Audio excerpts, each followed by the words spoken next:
The MedBricks webcast is focused on bringing distinguished Indians and others from diverse fields of science, medicine, technology, and philosophy to learn from each other and to create a new understandings and foster new ideas related to healthcare. Dr. Ramesh Chopra is an internationally recognized cardiologist of Indian origin, a cultural entrepreneur, publisher, and a community leader practicing in the middle of Silicon Valley. Dr. Chopra has been ranked among the top 20% of doctors in North America with a specialization in cardiovascular disease and internal medicine. He has been instrumental in many pioneering community initiatives, leaving a huge impact on Indian diaspora in Silicon Valley. He is a founder of a Festival of Globe, a non-profit cultural organization in Silicon Valley. The festival is celebrated every year in the middle of August during India's Independence Day week, attended by more than 200,000 people.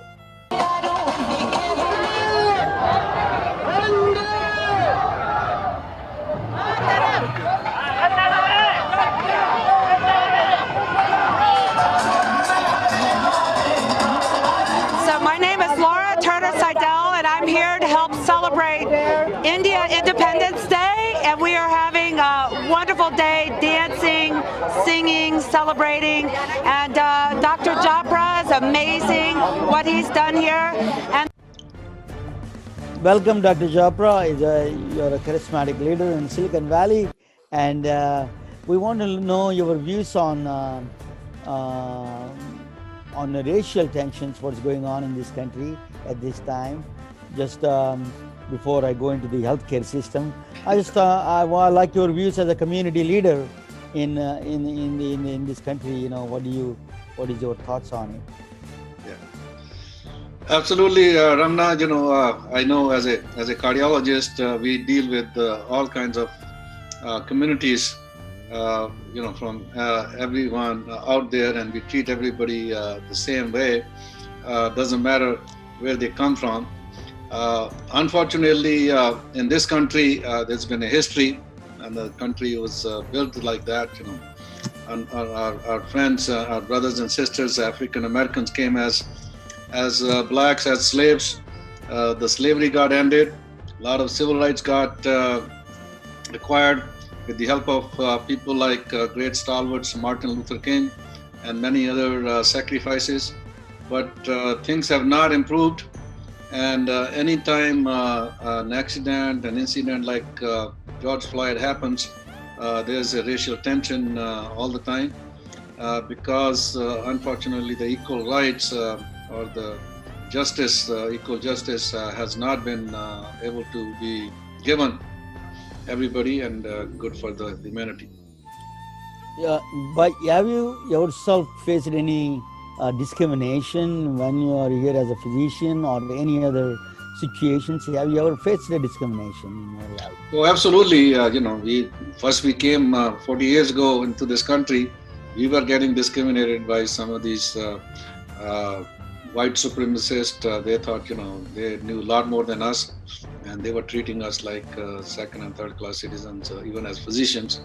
And we have to, my philosophy has always become an insider, rather than be on the menu, be on the table, so that you become the policymaker. So I became the chief of staff through my own hard work and my own way of handling things in the hospital. So we were able to bring about that change. We were just two of the Indian physicians. I remember in '78 when I first started here. Now we have 300 of us in the same hospital, and we are the majority rather than a minority as physicians in the same hospital. So I think that change can come, change can happen. You have to be part of the change. You have been practicing for the last more than 40 years. You have seen largely you have a lot of ethnic population all your patients. Do you see what is your thoughts on this pandemic, COVID-19 and coronavirus? What is your thoughts on that? And what do you suggest? How do you open the economy for the rest of the people? Could you please give us some idea on that? Well, unfortunately, this has been one of the worst we have seen. I don't think any one of us have seen this over the last 45 years. I became a doctor. It was 1972, and so I've been almost 48 years. I've been a physician, from New York to Cleveland to from New Delhi originally, and coming to California, right now in San Francisco Bay Area. I've seen a lot. There's been a lot of these problems in the past with different kind of flus and different types of diseases, but we never had to shut down to this extent that where they have to have shelter in place. We have to shelter at home and people cannot come out. So I don't think anybody can dig up your experience and come up with a solution. But what I've seen over the last 3 months, what is happening, you cannot let it control you. You cannot let this thing be totally overshadowing what we've been able to do. As frontliners, we physicians have been working all along. Many of us has been on the front lines. Just like during the war, the soldiers go out there and they're on the frontiers and front ward. They're running and there's a lot of risk they take, and we also taking a lot of risk. But the life has to go on. The work has to go on. We have to fight it out.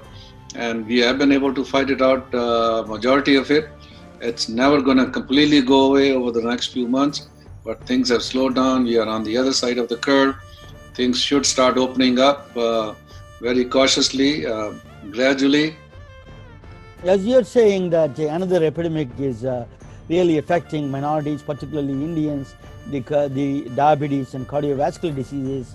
What is that making impact on why it is such a prevalence in particularly Indian population, the diabetes and the cardiovascular diseases? Absolutely. I think we have both good and bad. As you know, the Indians are more prone to heart disease almost 3 times than the whites. And then, of course, we have pre-diabetes and metabolic syndrome, as we call it. So that's why we have to be a little extra careful. But at the same time, fortunately, we are also finding back home in India and others, and some of the immunology, immune strengthening our defense systems because of the kind of food we eat, kind of life we lead, is which do increase your immune system, strengthen your immune system, has been helpful. Even our lifestyles with the yoga, meditation, mentally being more stable, those things help us a lot.